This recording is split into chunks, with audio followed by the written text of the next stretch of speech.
आप सभी का बहुत बहुत स्वागत है। मोदी सरकार की इस योजना से बेटियों को मिलेंगे 65 लाख रुपए। जी हाँ दोस्तों, 65 लाख रुपए मिलेंगे, दिखाने होंगे ये दस्तावेज।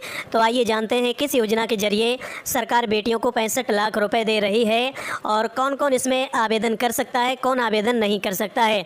तो पूरा वीडियो देखना है। अगर आपके घर में बहन बेटी है तो आप इस वीडियो को बिल्कुल ही स्किप नहीं करेंगे, पूरा देखेंगे, तभी आपकी बहन बेटी को इसका लाभ मिल पाएगा। तो आप कमेंट करके हमें ज़रूर बताइए कि आपके घर में कोई बहन बेटी है जिसे आप इस योजना का लाभ दिलाना चाहते हैं, वो कमेंट बॉक्स में ज़रूर लिखें। वीडियो को लाइक करें, शेयर करें, चैनल को सब्सक्राइब करें।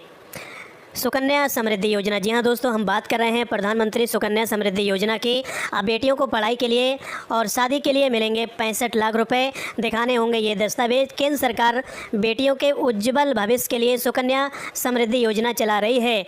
ये स्मॉल सेविंग स्कीम है। सुकन्या समृद्धि योजना में निवेश बेहतर विकल्प है, जिससे बेटी के नाम से सुकन्या अकाउंट खुलने और उसमें हर साल पैसे जमा करने पर भविष्य में एक मुश्त राशि का लाभ मिलता है। बेटियों की उच्च शिक्षा, शादी आदि के लिए इस योजना में निवेश कर बड़ा फंड इकट्ठा किया जा सकता है। ये बैंक की एफडी से अधिक रिटर्न देने वाली स्कीम है। केंद्र सरकार ने हाल ही में इस योजना में मिलने वाली ब्याज में इजाफा किया है। सुकन्या समृद्धि योजना में निवेश करने पर कोई जोखिम नहीं है। इस योजना में निवेश कर आप अपनी बेटी का भविष्य संभाल सकते हैं। इसमें बेटी के 21 साल होने पर मैच्योरिटी की रकम मिलती है। स्मॉल सेविंग स्कीम में ये सबसे ज़्यादा ब्याज देने वाली स्कीम है। स्मॉल सेविंग स्कीम की ब्याज दरों की हर तिमाही समीक्षा होती है। कितना कर सकते हैं निवेश, अब यहाँ पर आपको ध्यान देना होगा। इस योजना के जो रूल्स हैं, सुकन्या समृद्धि योजना 21 साल के लिए खुलती है, लेकिन माता पिता को शुरुआत के 15 साल तक ही पैसा जमा करना पड़ता है। 6 साल तक अकाउंट बिना पैसा जमा किए ही ऑपरेशनल बना रहता है। सुकन्या समृद्धि योजना के तहत 10 साल से कम आयु की बेटियों का खाता उनके माता पिता के नाम पर खुलता है। इस स्कीम के तहत सालाना 250 रुपये से लेकर 1.5 लाख रुपए तक सालाना आप जमा कर सकते हैं। और अब बात करेंगे कैसे ओपन करेंगे अकाउंट कैसे ओपन किया जाएगा, वो अब आप समझ लीजिए। यहाँ पर सबसे पहले इस योजना में 2 बेटियों के खाते पर ही 80C के तहत टैक्स में छूट मिलती थी, लेकिन कुछ महीने पहले स्कीम के नियमों में बदलाव हुआ और अब एक बेटी के बाद अगर 2 जुड़वा बेटियां पैदा होती हैं तो उनके खाते पर भी टैक्स में छूट मिलेगी।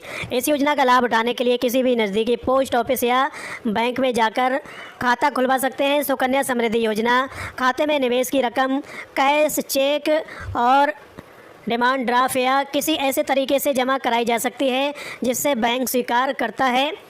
21 साल में मैच्योर होती है स्कीम।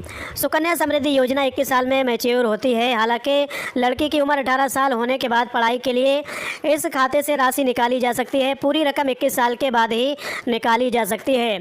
फरवरी 2023 तक इस योजना के तहत अब तक करीब 3 करोड़ अकाउंट खोले जा चुके हैं। साल 2015 में सरकार की ओर से बेटियों के भविष्य को आर्थिक रूप से सुरक्षित करने के लिए इस स्कीम की शुरुआत की गई थी। आप इस स्कीम में सिर्फ 250 रुपये से निवेश भी कर सकते हैं। ऐसे मिलेंगे 65 लाख रुपए। अब आपको यहाँ पर समझना होगा किस तरह से आप 65 लाख रुपए ले सकते हैं अपनी बेटी के लिए।